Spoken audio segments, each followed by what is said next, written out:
all the glory I receive, it's his grace, not a perfect me.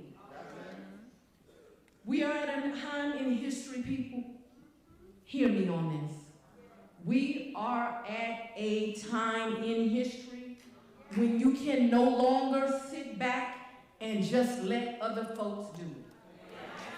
You cannot expect black women to be perfect and save the world.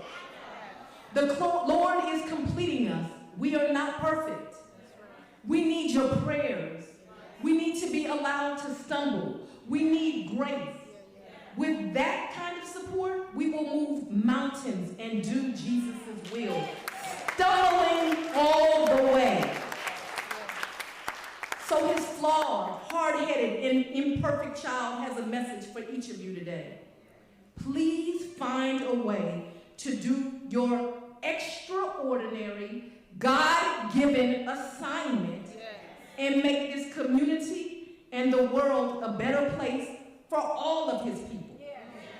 See, it is never about who you are. It is always about the great I am and who he is. See, we are all flawed, sinners, unworthy, imperfect, damaged, but we are qualified upon his calling. You can find common ground with people of all different ideologies if you simply commit yourself to being obedient and steadfast in your efforts and his word. If you commit yourself, God will turn your hard-headed self into the extraordinary for his kingdom. Thank you. You seen that? You heard that? What's up going on, everyone? It's Thoughts Weekend here today, and welcome to Inconvenient Truths. The Inconvenient Truth is we're going to talk about the race card, right? Because many times, many people use their race as a way of absolving themselves of responsibility and accountability for their own decisions and actions, as you saw clearly in the intro video. And I kind of want to push back on a lot of the things in her sermon. All right, she was talking about how, this hard-headed child, and this is one of the reasons why I think I fell out of the church, right? I grew up in a predominantly black church, and a lot of the times it was used like Democrats come in there, politicians in Florida. Like I forgot a Democratic senator a long time ago. I was close with her son. She came into the church and she would preach, and I always felt, isn't this like a conflict of interest here? Like, shouldn't a church not be getting involved in politics? Right? Don't the Bible says that leave what is for Caesar, and what is for God, for God? So why are you mixing the two? Right? Democrats love to preach separation of church and state until they want to go preach in a predominantly black church.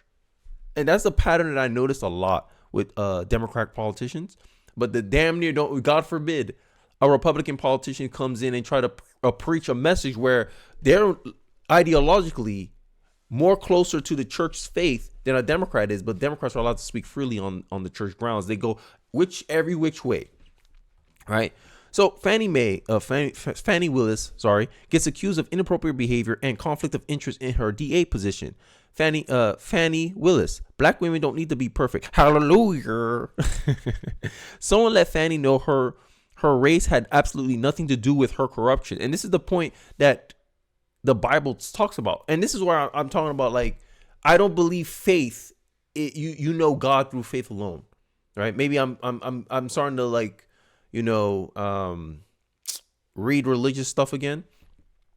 And I believe your faith is validated by your actions, because they say prayer without works is dead. So I believe faith without works is dead.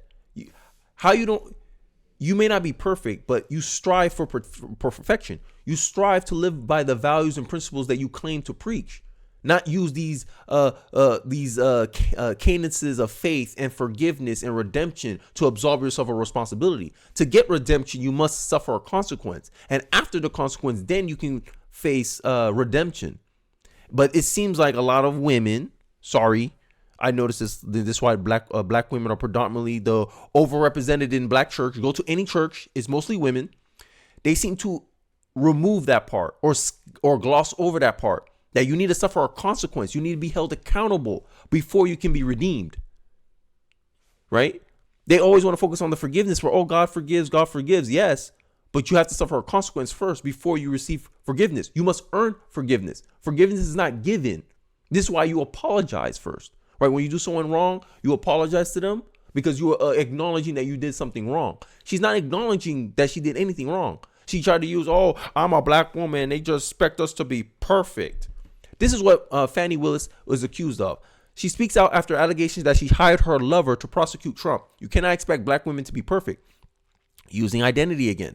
This is identity politics now, right? And then they expect people of that group to come here and sugarcoat, cope for you, shield you from criticism and accountability. And this is what it's always been used for.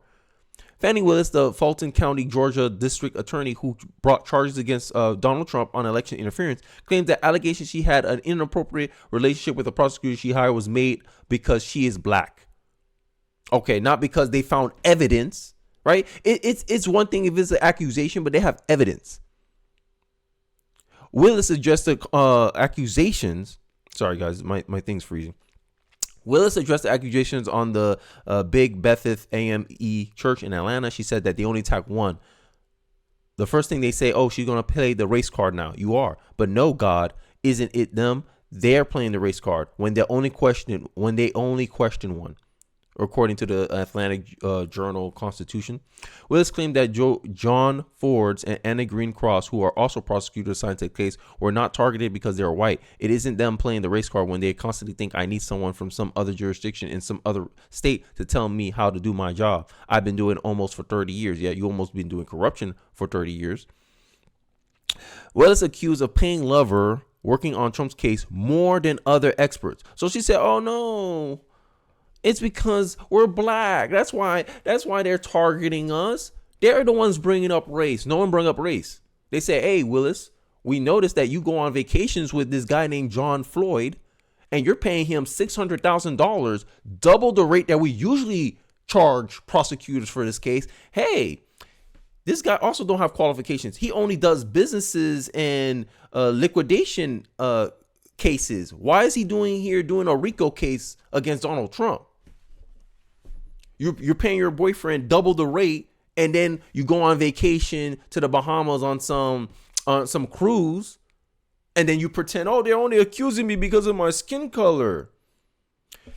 It's been a talking point of mine in this channel. If you're new here, I believe a lot of black Americans use their race as an alibi to absolve them of their own decisions, an alibi to absolve them of their own actions and responsibilities, an alibi for them to try to skate consequences for the decisions and actions that they made or didn't make.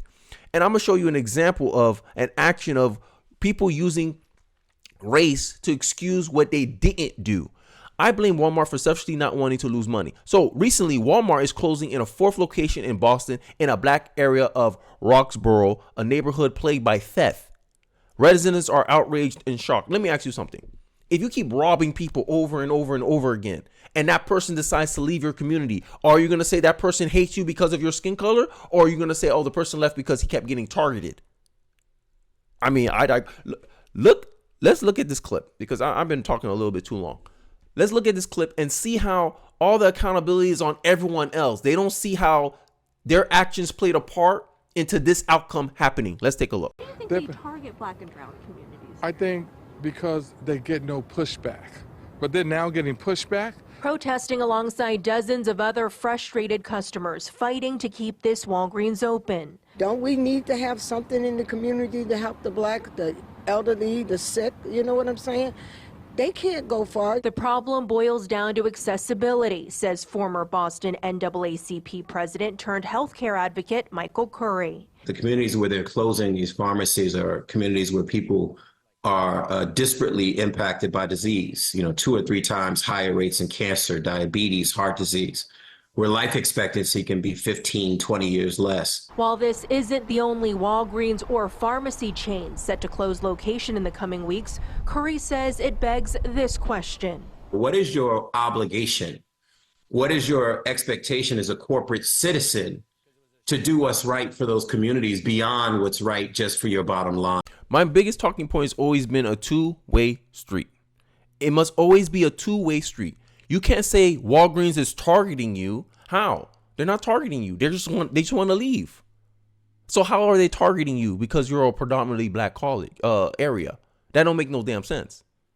It's so baffling to these people. They have talking points. They have their little racial talking points that they like to use to justify why they can stay passive, why they don't have to do anything, why they don't have to fix anything. It seems like in black culture, black America, there's this semblance because of your race that you are beyond reproach. You are perfect. You're beyond criticism.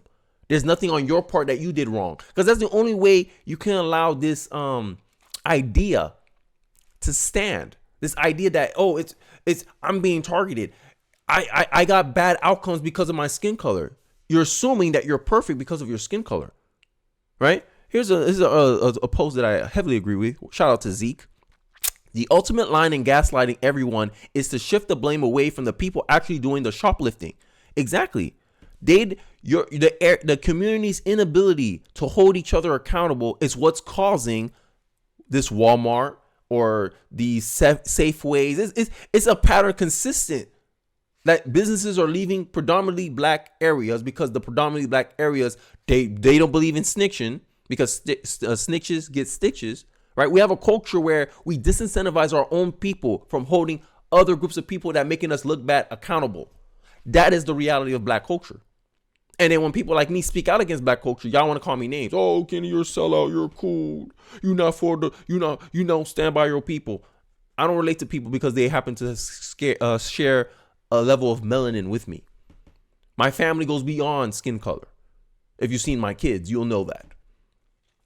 And then also this nation, America, right? The same black people that cry about racism will use racism to justify attacking a white lady that won Miss Africa. How can she win a beauty pageant when majority of the continent of Africa is black? She's not representative of Africa.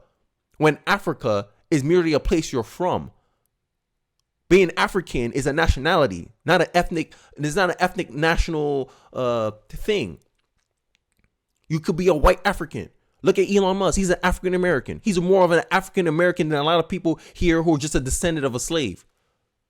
But people want to sit here and use skin color as a barometer of, oh, this is what matters most about you. Racial pride is very superficial, and I stand on that point. But let's continue. And directly contributing to the decay of their own neighborhoods and shift the blame towards the store for closing. Until these local leaders decide to grow a set and call out the bad behavior, I hope these stores continue to close. Yes, because that's a natural consequence. For too long, the black community's been treated like retarded children. For too long, the black community has been given a low set of standards. People make excuses for them. People are so empathetic towards the struggle of black people. And then black people use that sympathy, that empathy that other groups of people have for them and their struggle as an excuse to portray themselves as the worst aspects of themselves. And what I'm calling for is, I think everyone else needs to start treating black people like retarded children, like children. Stop infantilizing black people because of their skin color and start treating black people like equals. How you treat a white man, you should treat a black man. You can't treat black men differently than you choose white men, and then black people want to complain about racism. When the very act of having lower standards for black people is in of itself racism. It's just racism that black people don't like. It's starting to become an inconvenient truth to me that I think black people actually prefer racism, because with racism, they can get away with excusing all their bad behaviors and just blame the system. When they're inadequate in life and they feel entitled to something, they use racism. They use racism. Oh, look, my ancestors suffered this, but you didn't suffer it. But you want to piggyback on their struggle because you share skin color with your ancestors. People that was facing slavery share the same skin color as you, so therefore you're allowed to identify with their struggle, even though you never personally faced that struggle. But then you use that struggle, aka use the excuse of black trauma, to justify all your bad behaviors. And I think society as a whole, America as a whole, needs to stop tolerating this ish, because this is what's destroying our country. We're not holding everyone to the same standard, to one standard. We have different standards based on how someone identifies, and then the same people will get mad about the victim hierarchy. The same people will be mad. Oh, they always bring race into it because you use race to justify your behavior or excuse your behavior.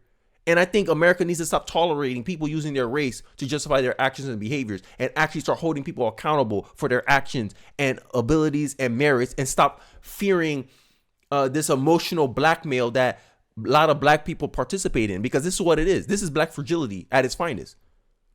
You do something wrong, and then you try to use your race as justification for why I'm holding you accountable, why you're suffering consequences for your bad actions and behaviors. And I'm starting to get tired of it. That's the inconvenient truth. A lot of black people use their race as an alibi to excuse themselves of accountability and consequences. That's the inconvenient truth. Let me know your thoughts in the comment section below. Let me know what you think about the race card. Do you agree with me? Do you agree that a lot of black people who happens to use it as an alibi to excuse themselves of bad behavior? Or you think I'm wrong on this? Let me know your thoughts in the comment section. Don't forget to like, comment, and subscribe. And I'll catch you guys on the next one. Peace.